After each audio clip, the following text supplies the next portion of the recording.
क्या कुछ कारण था? देखिए, आज भारतीय जनता पार्टी के माननीय जिलाध्यक्ष बहन जी के नेतृत्व में यहाँ सभी जिला के मंडल अध्यक्ष और हमारे मन की बात के जिला के संयोजक यहाँ पर उपस्थित हैं। तो आज हमारा जो उद्देश्य है 123वीं मन की बात जो 29 तारीख को सुनी जानी है 11 बजे माननीय प्रधानमंत्री नरेंद्र मोदी जी, जो कि हर महीने आखिरी जो संडे होता है उस दिन ये मन की बात करते हैं।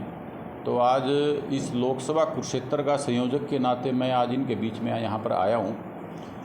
अभी तक हमारा कैथल जिला में 70% बूथों पर अभी तक मन की बात सुनी जा चुकी है और हमारे कार्यकर्ताओं ने अब की बार 100% तैयारी की है कि हम हर एक बूथ पर मन की बात सुनेंगे। ऐसा पार्टी का निर्णय है और ऐसा पार्टी का उद्देश्य है कि इस मन की बात के उद्देश्य से, इसके माध्यम से हम हर वर्ग से जुड़ें और हमारा जो कार्यकर्ता जो बूथ पर बैठा है, जो शक्ति केंद्र प्रमुख है हमारे मंडलों के जो पदाधिकारी हैं, हमारे प्रमुख लीडर हैं, हमारे चेयरमैन हैं, हमारे वाइस चेयरमैन हैं, विधायकगण हैं, पूर्व विधायकगण हैं, पूर्व सांसद हैं, सभी इस मन की बात को एक तरह से पर्व के तौर पर मनाते हैं। और मुझे खुशी है कि कैथल ज़िला में जो मेरे पास आज फीडबैक आया है कि 70% पिछले महीने बूथों पर मन की बात सुनी गई और माननीय प्रधानमंत्री जी का जो संदेश है वो आम जन तक गया। ये बहुत गर्व की बात है, बहुत सुंदरता की बात है। और आगे इनका सभी मंडल अध्यक्ष जो हमारी टीम यहाँ पर है, इन सब ने ये योजना बनाई है कि इस 29 तारीख को 100 की 100% बूथों पर मन की बात सुनी जाएगी। और ये बात मैं आप लोगों के बात सामने इसलिए कह रहा हूँ मीडिया में आप सबके सामने कि इस 29 तारीख के बाद आपके सामने फिर मैं एक बार आऊँगा और आपको बताएंगे कि सभी वाकई में 100 के 100 बूथों पर हमने माननीय प्रधानमंत्री नरेंद्र मोदी जी की मन की बात सुनी है। सर, अच्छी बात है, मन की बात को एक पर्व के रूप में आप लोग मना रहे हैं, लेकिन क्या पोलड़ के गांव के लोगों की मन की बात के बारे में कुछ सोचा? 271 घरों को नोटिस जो है वो दिया गया, क्या उसकी मन की बात के बारे में कुछ सोचा? देखिए, जब से भारतीय जनता पार्टी की सरकार हरियाणा प्रदेश में और केंद्र में बनी है, बहुत सारे ऐसे विषय आए जिनके बारे में पिछली सरकारों ने एक के बाद एक तरह से टरकाने का काम किया। आपको याद होगा कि जो पटाधारी जितने प्रदेश में लोग थे, खासकर पेवा की मैं बात करूं, उन्होंने कितनी लंबी लड़ाई सुप्रीम कोर्ट तक लड़े, कितने लोगों को पैसे दिए, कितने लोगों को पैसे अपना कितना नुकसान किया। लेकिन हरियाणा सरकार ने उस माननीय मनोहर लाल जी ने और मौजूदा नायब सैनी जी सरकार ने उस इशू को ही ख़त्म कर दिया। जितने पटाधारी थे सबको, और इसके अलावा जो शहर में जितने पुराने दुकानदार थे जो दुकानों पर बैठे हुए थे, उन सब को मालिकाना हक दिया। यानी कि सरकार, हरियाणा सरकार और केंद्र सरकार ऐसे विषयों को जो सरकार की परिधि में आता है, अभी उसको पोलड़ का जो विषय है सरकार के अभी परिधि में आता है। मैं भी पोलड़ अभी गया था, क्योंकि पोलड़ हम कैथल ज़िला में कोई रिवर फ्रंट नहीं है, बल्कि पिछली बार जब मैंने बोला भी था, कैथल ज़िला में हम सरस्वती नदी के ऊपर बहुत बड़ा एक सुंदर पोलड़ में ही रिवर फ्रंट बना रहे हैं, क्योंकि वो लगभग पंजाब के बॉर्डर पर है। और उसकी सुंदरता अगर आप कभी जाकर देखेंगे, बहुत अच्छा काम वहाँ पर चल रहा है, क्योंकि पोलड़ सरस्वती के पैलियो चैनल पर युगों से है और माँ सरस्वती का बहुत प्राचीन वहाँ पर मंदिर है। तो ऐसी स्थिति में उसको सरकार ऐसे नहीं छोड़ सकती।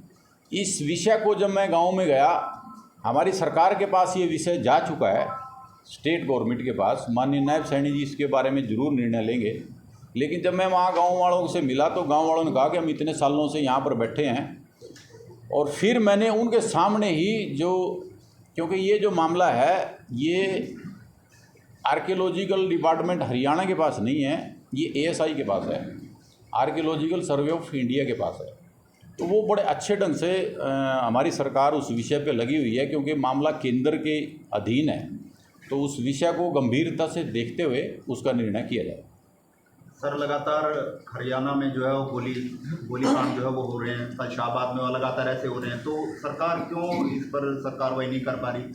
देखिए, इसमें कोई दो राय नहीं कि हरियाणा सरकार, माननीय मुख्यमंत्री नायब सैनी जी हर बार ये बोलते हैं कि जो व्यक्ति बदमाशी करता है वो या तो हरियाणा छोड़ दे या दुनिया छोड़ दे।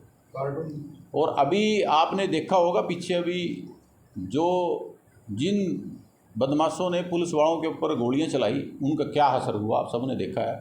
तो समय लगता है, धारा 302 आईपीसी और क्रिमिनल प्रोसीजर एक्ट सब बने हुए हैं, उसके बावजूद भी लोग अपराध तो करते ही हैं, लेकिन उनका इलाज सरकार करती है। इस बयान के बाद ज़्यादा गोलाबारी चलने लगी है सर, ज़्यादा गोलियां चल रही हैं। नहीं, ऐसा तो नहीं है। ये एक मुझे लगता है कि हरियाणा बहुत शांति प्रिय स्टेट है और यहाँ पर जितने लोग रहते हैं बहुत ही शांति, एक दूसरे से भाईचारे से रहते हैं।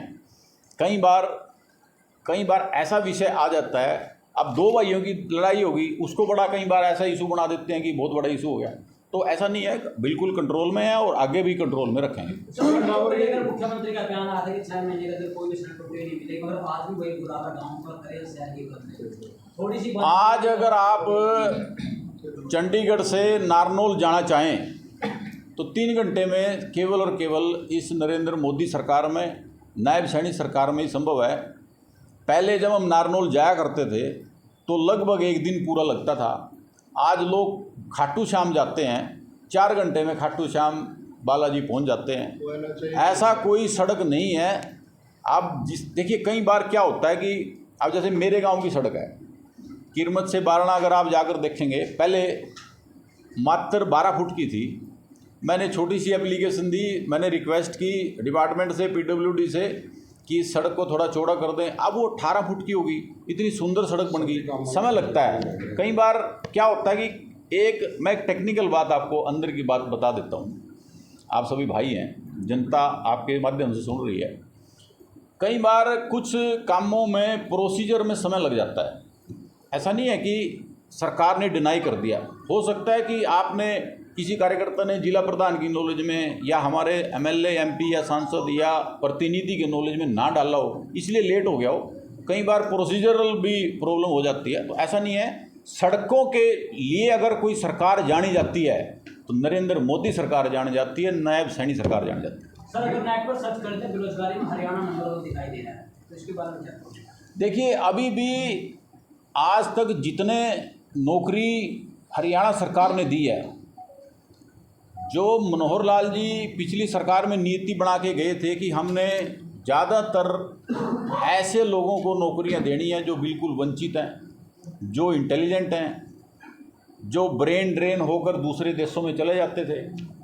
आज अगर आप देखेंगे करीब 2 लाख के करीब, अभी माननीय मुख्यमंत्री जी ने कल ही बयान दिया है कि जितने ऐसे पद हैं लगभग 7,000 करीब सबको जल्द भरा जाएगा।